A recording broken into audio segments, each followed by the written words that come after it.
This is the sketch I did when we visited the NUS Baba house. I did 6 sketches, but this one of the altar, I'm going to color it today.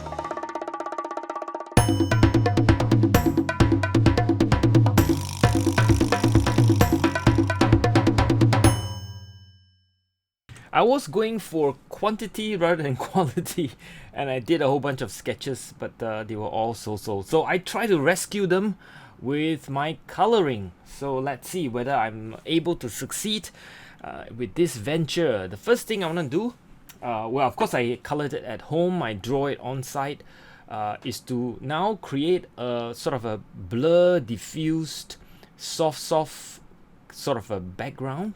I throw in some permanent alizarin crimson, some French ultramarine, some other reds, leave a whole bunch of white, and trying to create the sort of soft diffuse light without the details that you see in the photograph. That should be quite straightforward, easy to do, as long as you don't put too much details into the background. And of course I throw in a whole bunch of other colors as well. I put in some cadmium, some cat yellow, some cat orange as well, just for variety's sake. And then I use a tissue to dab away the excess moisture to make it easier to dry, so that I don't have to wait for too long for the whole sketch to dry before I start the next layer. Here I am starting in to put in some of the light yellow, just to mimic where I see the pure yellow in the sketch. Actually, this technique is a kind of mistake. I will talk a little bit more about it. I shouldn't have done this. I should have gone with the shadow first, like I usually do, and I talk about in so many of my shadow videos, but I wanted to try a different approach and it was almost disastrous, but I think I managed to salvage it. So anyway, I go in with the yellow, I go in with the red, and I try to sort of paint the colors I see as brightly as I can, and as with deft touches here and there.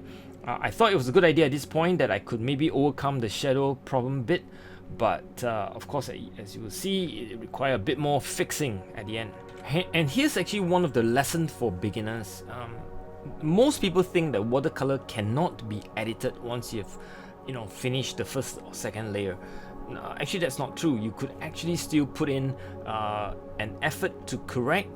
Of course, there's limitation to what you can do in terms of correction and editing in watercolor, but it's certainly possible to edit your work. And there's always an edit phase at the end. You take a step back, take a few deep breaths, and you might be able to fix some of the errors that you have laid down. So learn not to fear and fret not, even when you made a mistakes. Embrace it, because like I always say, perfection is not achievable, so forget about it and just enjoy the process. So here you see that I begin to put in a little bit of red dots here and there. Looking at the statue has a lot of the reds all over, including the faces as well as various parts of in the construct. So likewise, I mimic what I see in terms of the red, having my brush dance around with the reds. I use a pretty intense red. I think this is Queen Rose with a bit of cadmium scarlet thrown in. So as you can see, I'm just trying to put in the brights as best I can. Bright as in like straight off the tube. Of course, watered down, right? It's not as thick as paint straight off the tube, but directly without mixture of other paint. So it's more direct color applied on the paper, if you like. And now I'm going to think about the darks, and this is where it starts to contrast with the bright. Remember that it is the neutral and the darks that gives you the brightness. Without the darkness and the neutral, your colors will never seem as bright or as light up as much as it could. That's why when you are painting completely bright, all in bright colors, it doesn't look that bright. But when you have some neutral and dark spots, just to contrast it, amazingly your painting or sketch suddenly become much brighter. I think that's because our eye sees contrast much better than it could see color on its own, standing alone, without anything in comparison. So as you can see that I'm trying to get the dark spot where the shadowed parts are, and I try to play it against the bright spots of the yellow and the red that is being hit by sunlight, and so that gives a fantastic contrast for this sketch. At this point, I'm beginning to think, it's a mistake not to put in the shadow first, because my eyes are starting to play trick on me. Just too many bright spots all over the place, and it's a lot harder because now I'm gonna have to put in the shadow as a afterthought. Of course, that's always possible, and I think that's how most artists paint as well, shadow at the end. But I have always found it's easier when you lay down the shadow, the structure up front, thereby giving it a solid structure before you start laying the bright colors, which is kind of like the opposite thing of what I'm doing here. And if you have not seen my shadows video, please go watch it.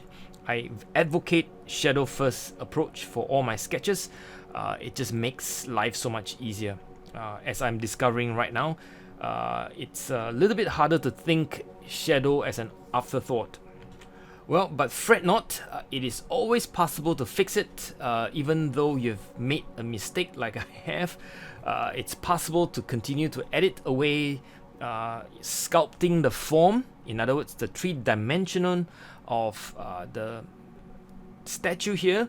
Well, of course, you're painting on a two-dimensional piece of paper, but what you're trying to do is to deceive the audience into thinking that they are looking at something in 3D.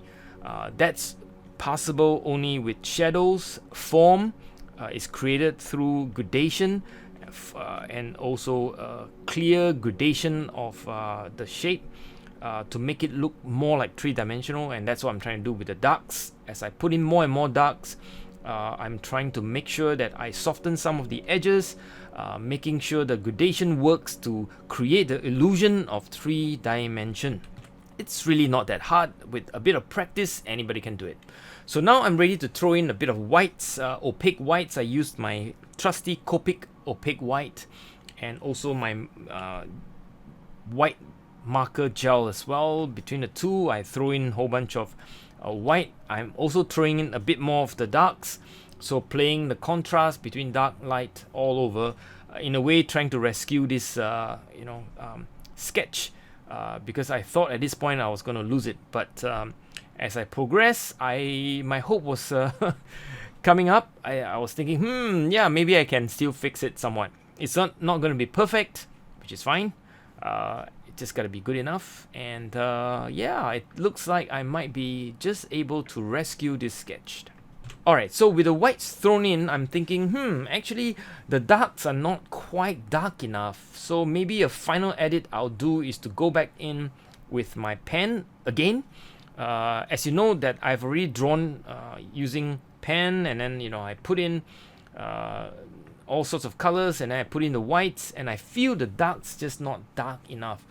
I've also put in my name with a white gel pen, and I wasn't happy with it because the background where I put my name is just not dark enough. Anyway, I'll come back to that.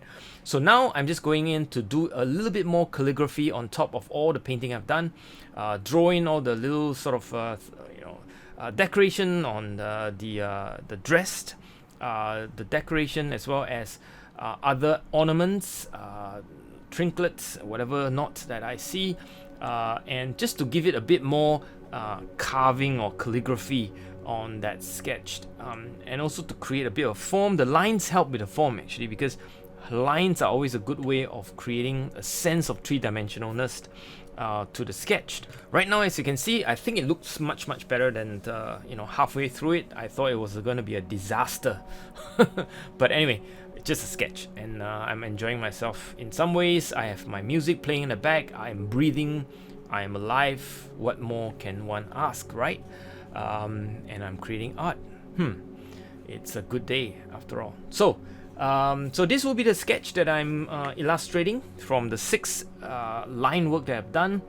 Again, I'm going in with white and dark, and sort of trying to make sure I can still see some of the edges, separating shapes and so on, using those 2 pen and white gel pen both combined. So I hope you enjoyed this sketch.